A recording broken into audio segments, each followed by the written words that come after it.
जे आंदोलन चाललंय, काल पोलीस बळाचा वापर करून आम्हाला इथं थांबवण्यात आलं.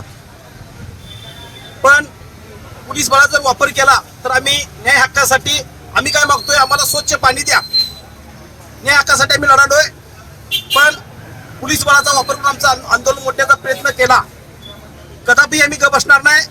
उद्या अंकुश संघटनेच्या वतीनं उद्या तालुक्यातले जे पंचगंगा काठावरचे ते चक्काजाम होणार आहे. आणि उद्या चक्काजाम झाल्यानंतर परवा दिवशीची आंदोलनाच्या दिशा उद्या संध्याकाळी ठरत. पण उद्या पूर्ण पंचगंगेच्या काठावरचा चक्काजाम असणार आहे.